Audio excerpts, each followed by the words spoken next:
আজকে রান্নায় তিথি আমাকে সাহায্য করেছে। মাংসটা ওই রান্না করেছে স্পেশালি তোর জন্য। খা।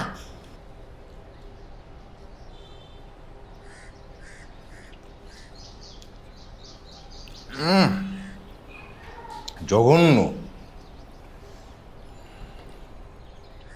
বাংলাদেশ রবীন্দ্রসঙ্গীত শিল্পী সংস্থার আয়োজনে আগামীকাল রাজধানীর আন্তর্জাতিক মাতৃভাষা ইনস্টিটিউটে শুরু হচ্ছে দিনের দ্বিতীয় রবীন্দ্র উৎসব। তুই চা খা, আমি রান্না করতে গেলাম। গরুর মাংস রান্না করব, দুপুরে খেয়ে যাবি। হ্যাঁ, আমার বান্ধবী আছে না সীমা, ও আসবে, সাথে ওর মেয়ে আসবে। এমনি বেড়াতে আসবে, কোনো কারণ নেই। তুই না খেয়ে যাবি না।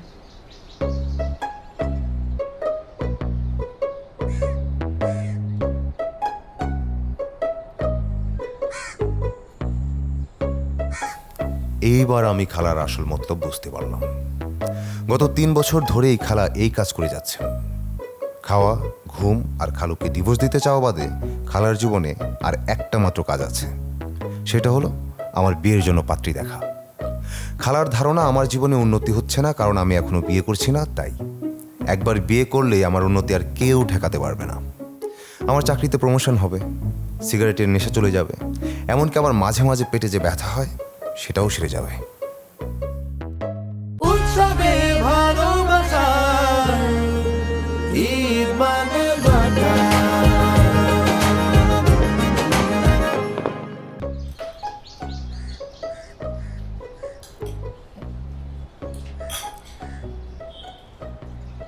তুই শুধু সবজি দিয়ে ভাত খাচ্ছিস কেন? মাংস নে। আজকে রান্নায় তিথি আমাকে সাহায্য করেছে। মাংসটা ওই রান্না করেছে স্পেশালি তোর জন্য। তাই নাকি? জি।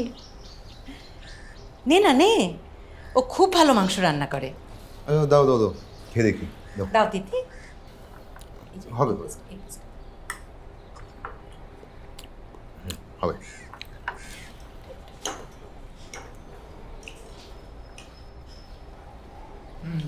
খা।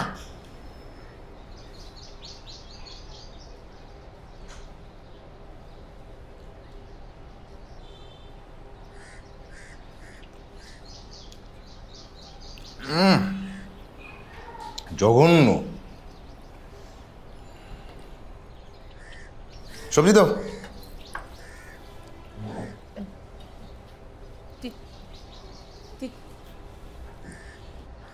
তুই এমন কেন?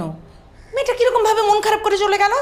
তুমি এমন কেন? একটা বাচ্চা মেয়ে নিয়ে আসছো বিয়ে দিতে। কিসের বাচ্চা মেয়ে? ইউনিভার্সিটি ফার্স্ট ইয়ারে পড়ে। তোর মধ্যে এরকম পাকা চুল নিয়ে ঘুরে বেড়াবে নাকি মানুষজন? এই শোনো, এটা কিন্তু পাকা চুল না, কালার করা স্টাইল। তুই খা একা একা।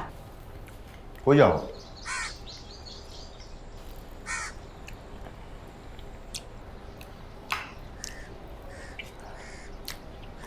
রান্না ভালোই করে। চা।